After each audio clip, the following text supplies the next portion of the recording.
Happy birthday, Auntie. Love you. Ain't it beautiful that we just don't age? Or at least we don't look like it. LOL. Enjoy your day.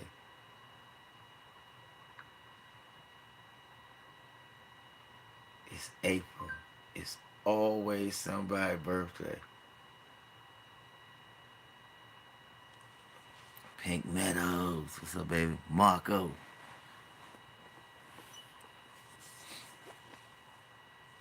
I had to send a bat signal, man.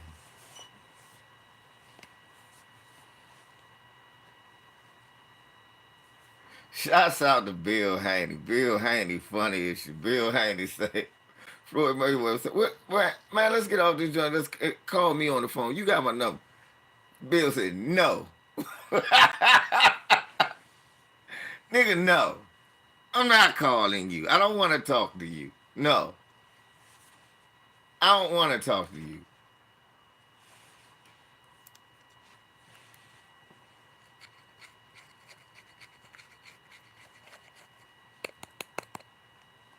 Bill said, look, I'm just saying, nigga.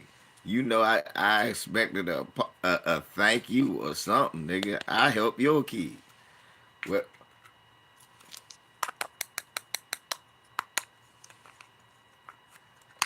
that was funny. That was funny. Bill said, no, nigga. Nigga, no.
What's going on, y'all? I can't see. Why is they not showing?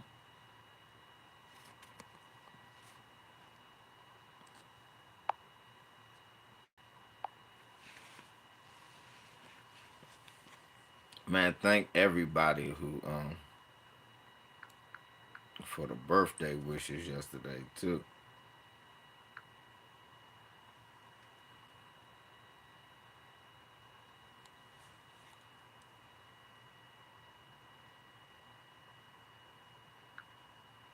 Oh, Lisa Cook and Jason Whitlock. I gotta check that out.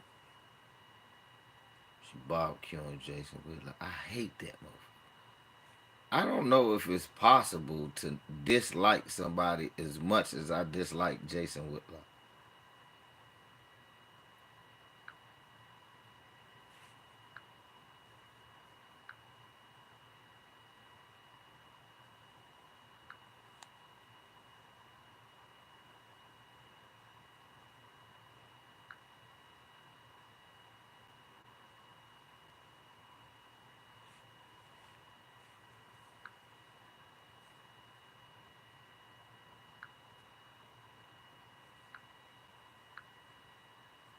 And I wanted to talk about this because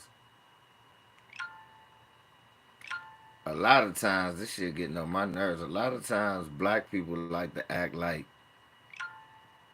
Jewish people. A lot of people I'm seeing now that it's this real hard push to make yeah,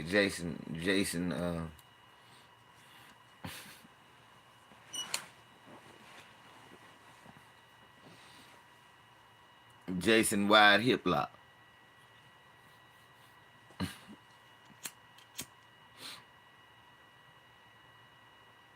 Wide Hips Lock.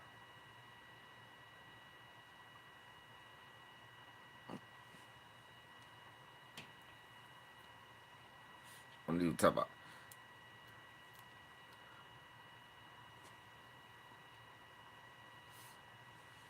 Good morning, beautiful lady. Man, so I've been seeing going around this push to try to white people trying to delineate themselves or disassociate themselves. Hey, black folks, it's the Jews. It's the Jews.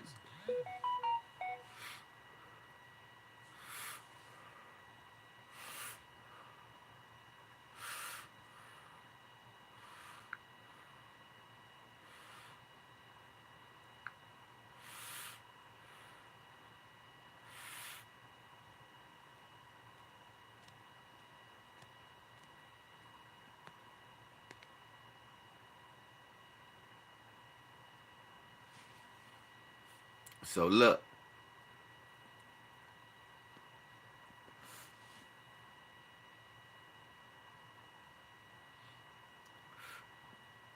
I've been noticing this push to delineate from the Jews, and like I said, I hear white people, or even black people.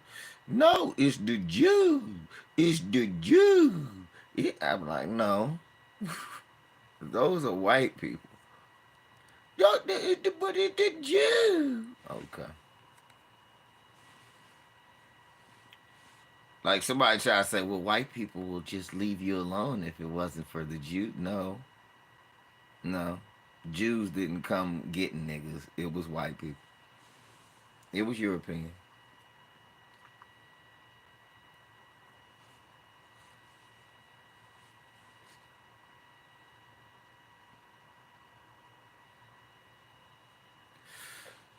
This is my thing. Donald Sterling is a Jew, right? And the new argument is that Jewish people don't really like white people or don't like white people. They discriminate against white people too. Donald Sterling was Jewish. The reason he got kicked out of the league, I'm doing good today, Danielle. Thank you, my love. Another year I made it. Let's make it another one. So look,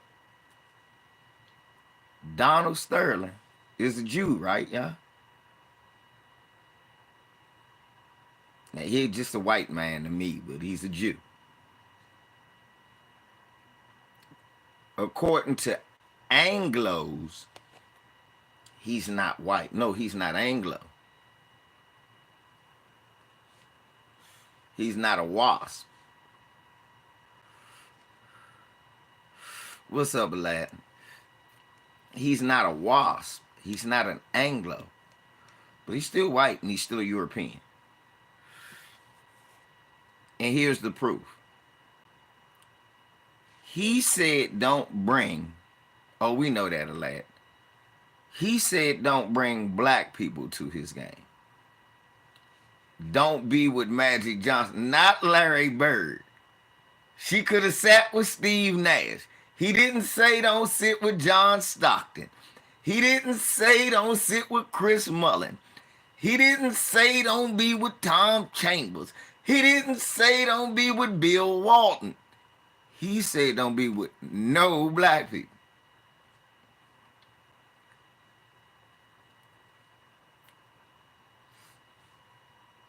Number two, he was sued for a discrimination case where it was found that he was discriminating against black and Mexican tenants and not allowing them to rent in his building. They won a settlement for $2.67 million. Morning, Charles. Donald Sterling was sued for discrimination and lost a settlement for $2.67 million. It was found that he was liable and discriminatory against black and Mexican people who were trying to get some apartments in some of his apartment homes. It was found that he only discriminated against. Nah, he ain't died. It was found that he.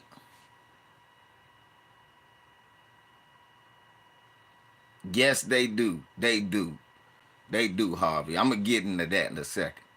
But this is the thing I gotta get, Harvey, because I've been seeing this a lot, bro.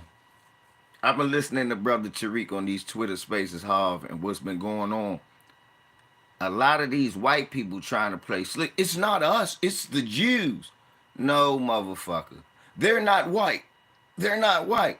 Well, how come when Donald Sterling was discriminating against black and Mexicans, ain't no white people had no problem getting no apartments?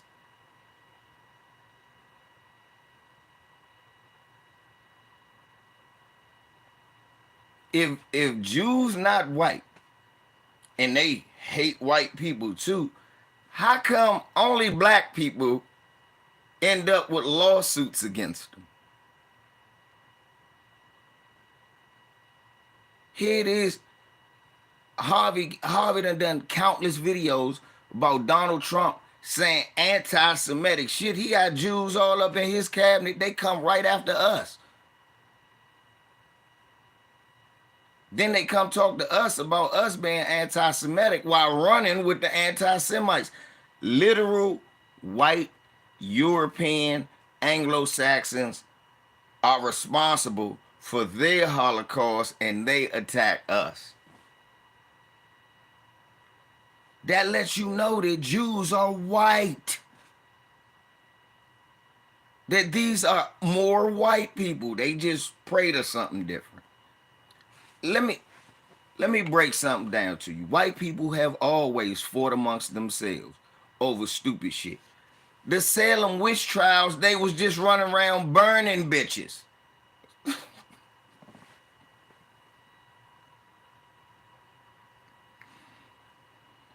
We can't stand by them. How we gonna stand by them? You don't do nothing about motherfuckers. How can I talk about your anti-Semitism and I'm not doing it? I can't talk about anti-Semitism if we not doing it. I'm not doing it. I can't talk about something we not doing.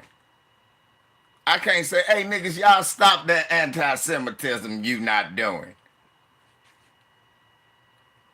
Harvey, you know like I know, most of us really don't know who Jewish and who not. They white to us. White people gotta tell us a lot of times they Jewish. Like, I'm Jewish. Well, motherfucker, I don't care. Go eat you a bagel and shut the fuck up.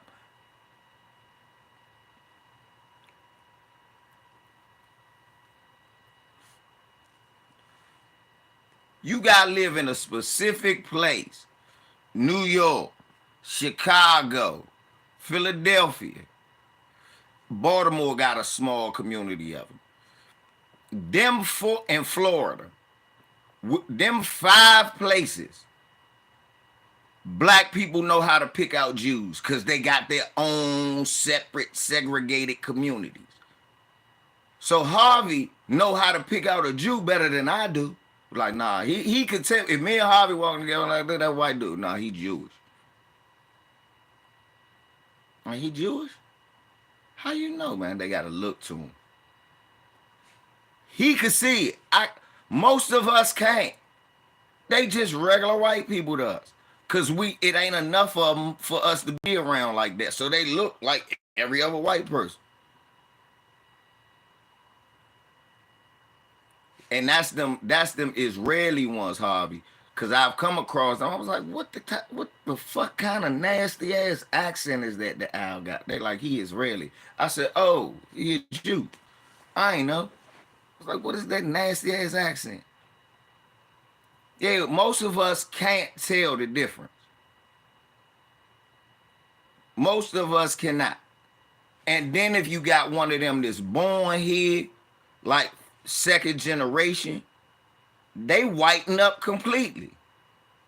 Oh no, that's what I said. I said, Harvey, I said New York, Chicago, Philly, Baltimore, and Florida.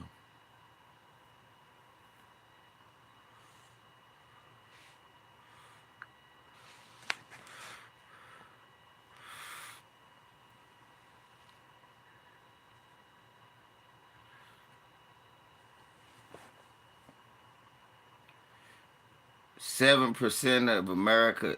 You do know it's illegal for black men to spit on the ground. You do know that. So you do know that if you're doing this dumbass crime stat bullshit that's so tired and old, you do know that most of the crime is committed by white people in raw numbers. Most of the crime black people do don't even affect white people.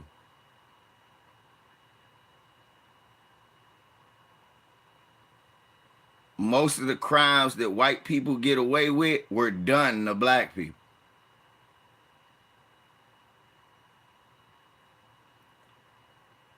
Then you do the bullshit crime stat about how many black people in jail. And we make up 67% of the overturned convictions.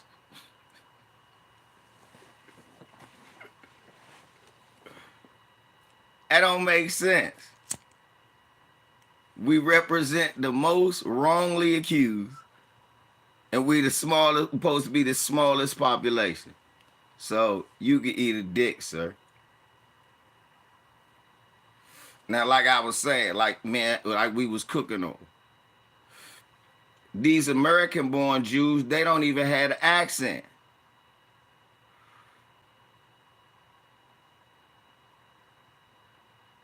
Exactly.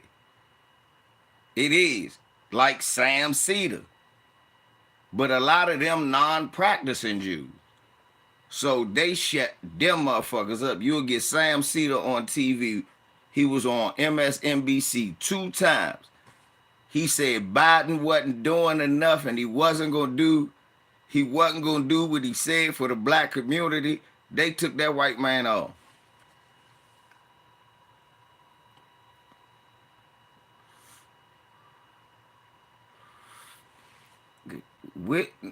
They the most dangerous of guns. Who make up most of the mass shooters? Who make up most of the mass killings? Who killed more people on average? White people. And who got more guns? White people.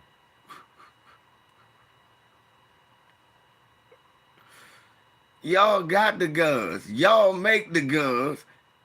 Where are kids getting guns? Take accountability. Right. So you saying miraculously 7%. I'm a part of that 7%. I ain't shooting, killing nobody. Most of this 7%, a lot of this 7% is in here. You do understand that, dumbass, don't you?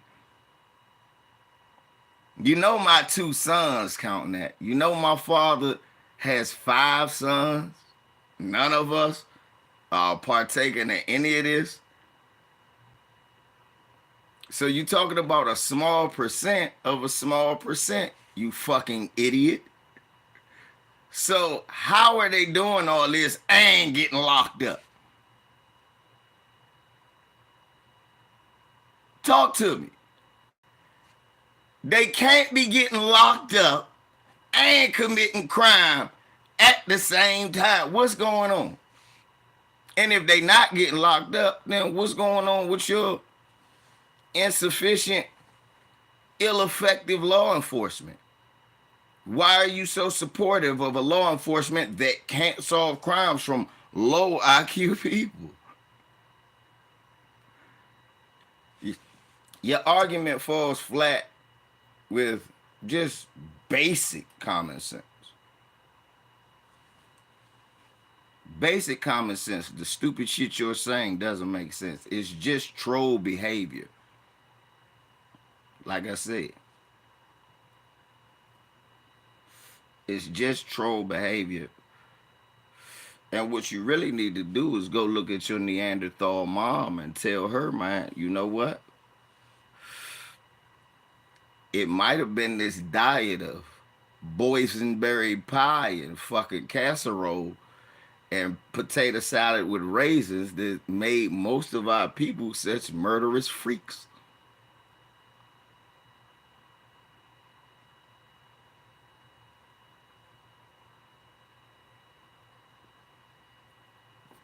So back to what I was saying. To separate Jewish people from any other white person for a black person is insane. The only time we should ever get in that argument is when they try to use that card against us. Our retort as black people is very simple. Fuck I got to do with that. Every FBA, I don't know about other black people around the world. I can speak for FBA and Haitians too, because they ain't do nothing but be on their island and fight. Those the only real two people I could say. They could look at every group of people and go, fuck I got to do with that. I ain't do it. Fuck you talking about? A bunch of white Native Americans. They stole our land. Who, nigga? Wasn't me. Don't you owe us some money from the trees? Oh, we don't want to talk about right now. Hey, hey, oh, I thought so. Jewish people, what? The Holocaust? It was so terrible. Fuck I got to do with that? What? Jaime. My granddaddy was over here shitting in the bushes on the side of the road trying to figure out where he could get something to eat at. And then went over there to liberate your people. So you could come over here and be some more white people? Fuck I got to do with your Holocaust? I ain't do it. And I ain't talking about how these white supremacists, I didn't own slaves. No, motherfucker. My family literally fought for your cause while being oppressed. I ain't got shit to do with that. You ain't dropping no knowledge. You just dropping bullshit. That's what white supremacists do. You have to have knowledge to drop it. If that was your only retort, go back to your little cave and finish jacking off, little mayonnaise man. Now, finish jacking off to pictures of your uncle. October.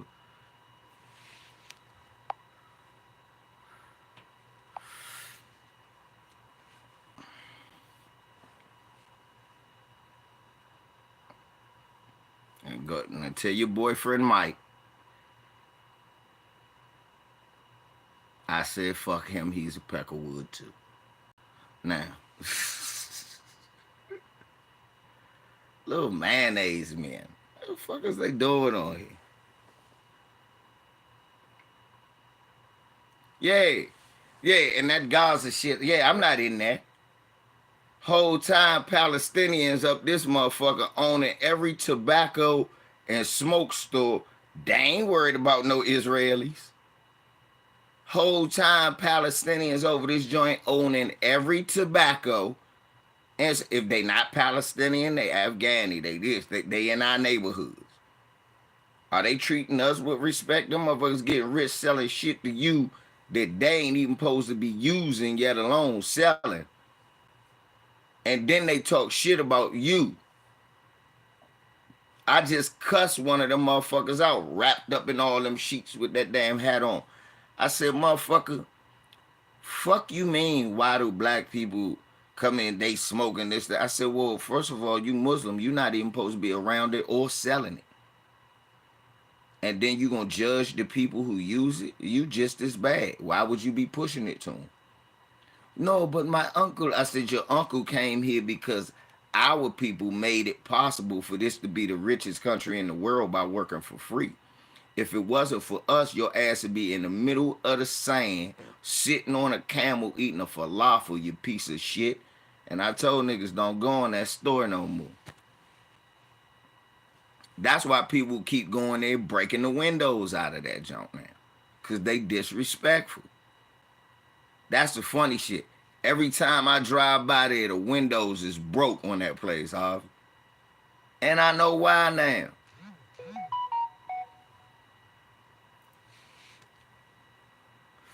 I mean, literally, every time I drive by this tobacco shop where I just got to an argument with an Arab.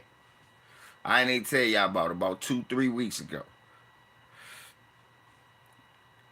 Why the motherfucker? Every time I was like, man, every time I come here, why y'all windows broke?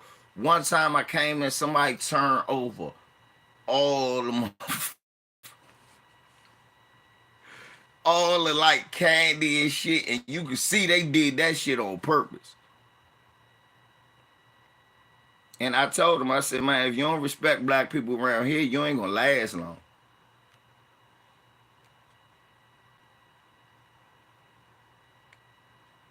I explained it to him. I said, around here, you better get to know the people, because if you don't, we gonna run you the fuck out of here.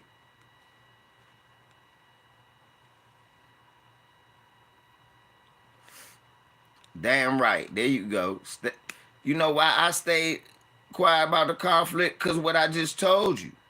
My heart, your ass over here now. You a rider. You one of us. You fuck that got to do with me. Thank you, LB.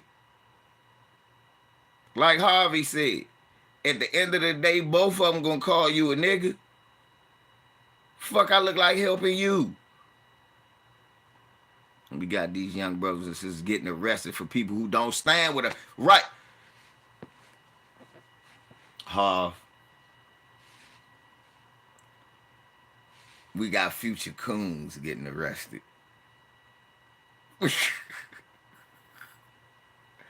I said, that's the FCA. It's the FCA, Future Coons of America. A lot of them got motherfucking parents with suspect hairlines, bruh. Trust me, Harvey. I seen her. I seen these college youngins out here. I said, I guarantee at home it ain't no thorough parent. They're like, how you know? They wouldn't let their kid do that. My father would never be like, my father would become, son, your ass better not be at that. Fuck out of I could see me in college at that age and my father, son, your ass better not be at that jump. Be it, and this would literally be it what? They have some damn activism for Gaza there. Dad, I'm from Southeast. We live in Southeast. We from Southwest, DC. I don't know nothing about no Gaza Strip. I know about the weed strip down there off of Nanny Helen Borough. I don't know nothing. Look.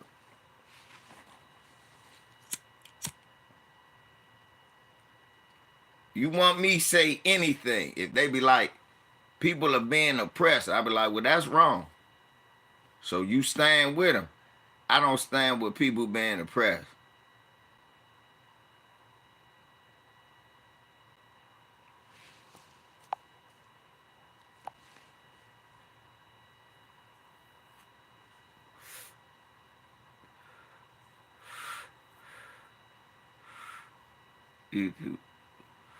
I'll go to any of these people's stores. Don't get me started on those. Right. Right. Hey, Kendall, I know about Galveston.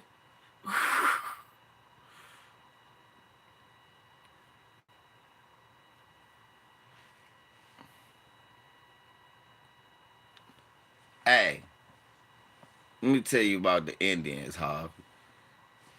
Stinkiest people on the planet. Harvey. I don't give a fuck how much they make, y'all. They the stinkiest motherfucker. Only one I ever met that didn't smell was half FBA and married to an FBA. Every last one of them, man, they cook with that motherfucker curry. Yeah, I'm about to say, make sure you take care of this for me, Leonard, because you see he making extra accounts and fake. He hurt. I hurt his feelings with facts. like some black person gonna come talk about I've been black since. Nobody will ever say that black. See, that's how I know when you not black. You people gotten involved in the conflict. Well, they over there, ain't they? Yeah, Leonard. But no, it's curry stank and no deodorant. Man, Harvey, I never forget this shit. Know why? Cause it took me like 2 days to wash that smell off my face. One day it was me and this Nigerian dude named Jake. We working in this house, y'all, out by this moving this lady out this joint in Columbia. She was her and her husband was moving across country. I think she worked in a hospital.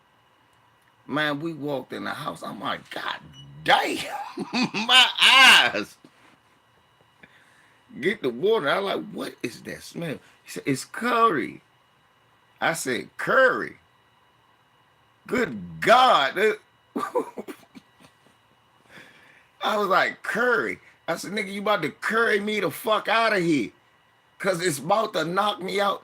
Don't worry about it, B. Is it too strong? I said, my nose is watering. Man, so we working in the lady house. We packing her up. We got to move the furniture. Y'all, I I loved moving, but the worst part was moving them. Harvey, the couch. They had a cloth couch, and y'all know you got to carry the couch. I went, oh, it's on my face. Jake laughing like shit, but I'm serious. I'm like, oh, I'm moving the couch. I'm spitting on her. Come on, man. Come on. We get it out the joint. Like, ah! We put it down. It's heavy as shit. I put the couch up. I punched them up. Ah! Ah! It's on my face. Jake laughing like shit. I'm serious in the motherfucker. I grabbed a bottle of spring water. And I'm bald head. I'm pouring that shit out. Ah! Oh! Oh! Try to get the smell. Like, it won't go away. So I go in the house. I'm talking about eye feeling like it's burning. It won't go away. And the lady looks at, are you all right? I said, nah, I'm just allergic to your cat. Can I wash my hands? I'm trying to be polite about this shit. I'm in that job. I'm putting all types of soap and shit on my shit. Y'all, I'm washing my face. I take my shirt off. The smell is so drenched in me. I'm in this lady bathroom bird bathing. Fuck this shit.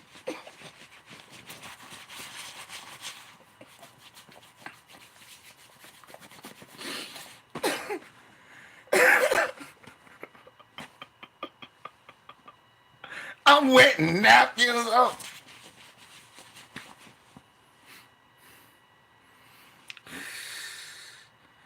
Man. Yeah. I washed that shit up off me, y'all. Bet, Harvey, bet, man. Look, I washed that shit up off me. I'm going home. He like, that really bothers you? I said, I can still smell it.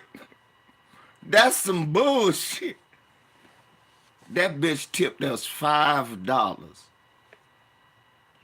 I looked at her like, bitch, I got to disinfect the whole right side of my face. You gave me a $5 tip. I'm 25 years old. Bitch, I should slam you. It is 2002. You just gave me $5. You had this shit back. I was disgusted. So you had this back. I'm good. $5. I'll find that outside. Niggas started laughing when I did it. I was like, nah, I'm assaulted. I'll find $5. He was like, you serious? So you motherfucking right. You don't give me no $5. I can't even catch the bus home with this.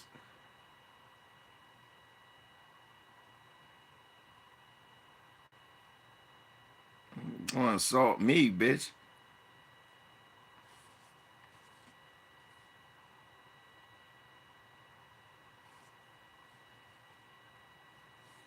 You a damn lie. That shit stink.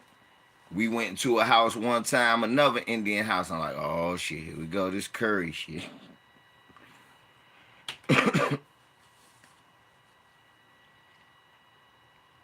Bullshit.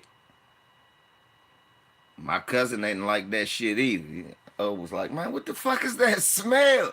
Curry. You a damn lie. We don't like, a lot of people don't like that smell. Cumin powder, you not even supposed to use that much.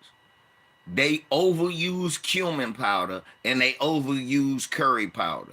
Those are the two strong. You sweat those two spices.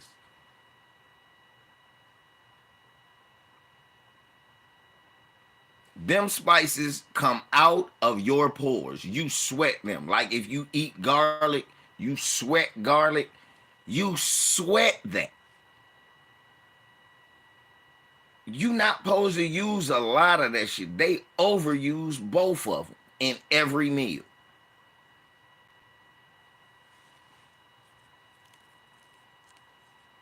I'm like, God damn. Who and right, thank you, Brett, and underuse deodorant. Which I'm not the only nigga complain about that shit.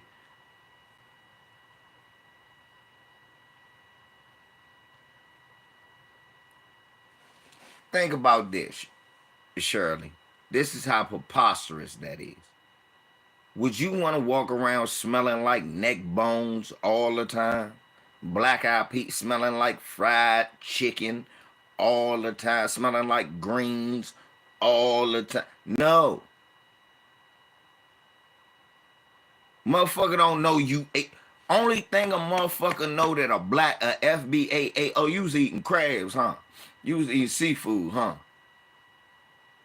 We know if you use too much grease, like this nigga eat with too much grease. How you know? I smell oil. I got a keen nose. I can smell. I'm like, nigga, you using too much cooking oil. How you know, nigga? I don't use cooking oil. I know what it smell like. Yeah, I don't fry nothing, so I know. You eat too much fried food, you smell like a grease factory. You smell like a Burger King, a McDonald's. You smell like a nigga that work. Everybody who ever worked fast food, Harvey had to step away. Everybody who ever worked fast food know what the fuck I'm talking about. That grease smell. Working, I remember I working at a KFC in the kitchen. Man, coming out of that joint, I'm like, God damn, I'm walking home. I'm glad I got this uniform. Take this shit off. When I worked at the Burger King, the niggas who work over at the fries smell like cold grease. The nigga who work at the burger joint, me, smell like charcoal. Face be greasy as shit from all that burger and from.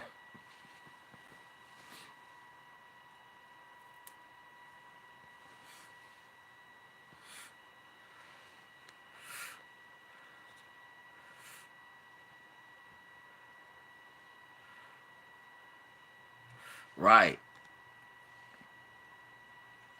Thank you, Nick Black. Any of us that used to work at fast food before, you know what the fuck I'm talking about. A food industry, period. Because it's industrial kitchens and you around all that smoke, you smell like the food. Now, but Indians always smell like the food. Every day you come out, I'm not supposed to know what you ate.